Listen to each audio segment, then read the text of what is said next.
تو یخادعون اللہ والذین آمنوا، اور باقی جو یخادعون سے آیات مبارکہ ہے یہ یخادعون اللہ کی تفسیر کر رہی ہے۔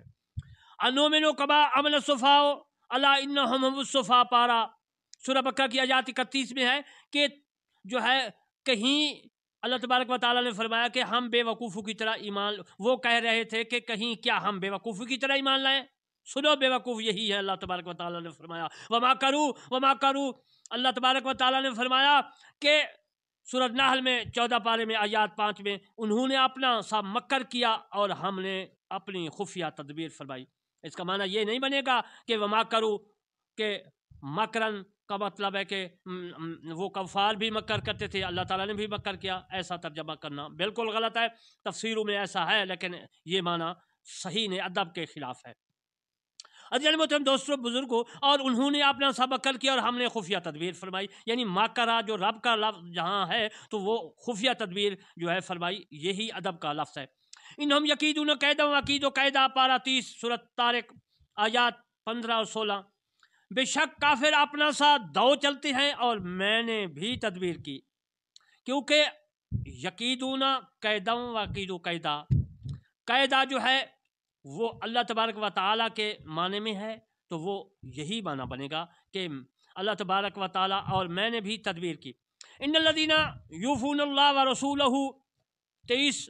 پارہ اور سورۃ احزاب آیات 57، جو لوگ اذیت دیتے ہیں اللہ تعالیٰ اور اس کے رسول کو، انما جزاء الذین یحاربون اللہ ورسولہ پارہ 6 سورۃ مائدہ آیات 33، یہ جزا ہے ان کی جو جنگ کرتے ہیں اللہ اور اس کے رسول سے۔ وما یشعرون، یہ رابطہ، یہ جملہ جو ہے وما یخدعون الا انفسهم کی ہم ضمیر سے حال ہے، یعنی اپنے لفظ پر دھوکہ کے وبال سے کمی نہیں، اور غفلت و غوایت میں منہمک ہونے کی وجہ سے اس خرابی کا علم انہیں علم بھی نہیں ہوتا۔ توق و بال خدا اور پھر اس کے نقصان کا اور عوض اس کی طرف لوٹنے کے ظہور، اور ایسا کہ محسوس بھی بیان کیا کہ سوائے معوف الحواس کے کسی پر مخفی نہیں، ان کو بمنزلہ جمادات کے بنایا گیا، بلکہ بہائم کے رتبے سے بھی انہیں گرایا گیا، بعین طور کے ان سے جو ہے حسن و حیوانی سلب کی گئی، بس اس کے حق میں کہا جاتا ہے بل ہم اضل وما یشعرون، یہ لا یعلمون سے زیادہ آسان اور بلیغ ہے۔ اشعار کا مطلب ہے اللہ حساس، یعنی علم الشیء کا مطلب ہے احسن تکتب الحق وانتم تعلمون سورۃ آل عمران اور آیات 71، تم جو ہے جان بوجھ کر، یعنی تم جو ہو جان بوجھ حق کو چھپاتے ہو۔ عزیز محترم اس آیات میں اللہ تبارک و تعالیٰ نے فرمایا یہ جو منافقین ہیں یہ جو ہیں یہ جھوٹے ہیں، اور فرمایا کہ جانوروں سے بھی بدتر ہے۔ انسان جو ہے بہت ہی مومنین مسلمان انسان بہت ہی خوبصورت ہوتا ہے اور بہت ہی جو ہے خیر البشر سے معنی کیا گیا ہے کہ یہ، لیکن جب انسان جو ہے بدتر ہوتا ہے تو پھر انسان جانوروں سے بھی بدتر ہوتا ہے، کیونکہ اللہ تبارک و تعالیٰ نے اس آیات مبارکہ میں فرما دیا کہ انسان جو ہے یہ بہائم سے، جانوروں سے بھی رتب سے بھی انہیں اللہ تبارک و تعالیٰ نے گرا دیا، یعنی کہ گرے لوگ ہیں، جانور بھی اس سے اچھا ہوتا ہے۔ اب میں آپ کو آیات مبارکہ سورہ بقرہ کی 10 کی تفسیرات کرتا ہوں۔ فی قلوب مرض فزادهم اللہ مرضا ولہم عذاب علیم بما کانوا یکذبون، آیات مبارکہ 10، اس کا لفظی معنی عرض کرتا ہوں۔ فی میں قلوب دلوں، ہم ان کے مرض بیماری، فزاد 100 بڑھا دی، ہم ان کی، اللہ مرضا مرض و بیماری، وا اور لام لیے، ہم ان کے عذاب سزا، علیم درد، بما کیونکہ کانوا وہ یکذبون جھوٹ بولتے ہیں، یعنی کاذب لوگ ہیں، جھوٹ بولتے ہیں۔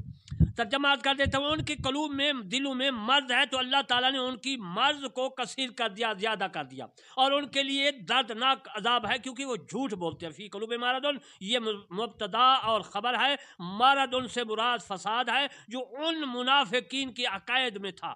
ابن فارس لغوی نے کہا کہ مراد وہ ہر شے ہوتی ہے جو انسان کو صحت کی حد سے دور کر دے، خواہ وہ مرض ہو یا نفاق ہو یا کسی عمل میں کوتاہی ہے ہو۔ مرض کا اصل معنی ہے ضعف۔ قرا حضرات جو ہے قاری، وہ جو ہے مرض کی راہ پر زبر کا اجماع ہے ان کا، اسبی نے ابو عمر سے بیان کیا، ابو عمر سے جو روایت کی ہے اس نے را کو ساکن پڑھا ہے، یہ قرطبی میں موجود ہے۔ مرض کا معنی غمبی بھی ہے، مرض قلبی من ہو، امر قضا فلاں معاملہ کی وجہ سے میرا دل غمگین ہے۔ اس کا معنی یہ ہوا کہ منافقین کے قلب دل دن بدن رسول اللہ صلی اللہ علیہ وآلہ وسلم کی کامیابی اور کامرانیوں غلبہ کی وجہ سے حیران و پریشان ہو گئے، کیونکہ رسول اللہ علیہ وسلم نبوت اس کو بھی ترقی کرتے رہے، اللہ تعالیٰ نے ان کو ترقی دی، تو وہ ان کے دل جو تھے نا پریشان و حیران ہو گئے۔ یہ ان کی ریاست کے زوال میں مؤثر تھا۔ ایک دن رسول کریم صلی اللہ علیہ وسلم اپنے گدھا پر سوار تھا، جب عبداللہ بن ابی کے پاس سے گزرا تو عبداللہ بن ابی نے کہا کہ اپنے گدھا کو میرے پاس سے دور لے جا، اس گدھا کی بو نے ہم کو تنگ کر دیا ہے۔ ایک انصاری نے عرض کیا، یا رسول اللہ صلی اللہ علیہ وسلم، اسے آپ معزز سمجھے، ہم اس کے غلبہ سے پہلے ریاست حاصل کر لیں گے۔ جب ان پر اس کا غم سخت ہوا تو فرمایا فزادہم اللہ مرضا، یعنی رب العزت نے رسول اللہ صلی اللہ علیہ وآلہ وسلم کی تعظیم شان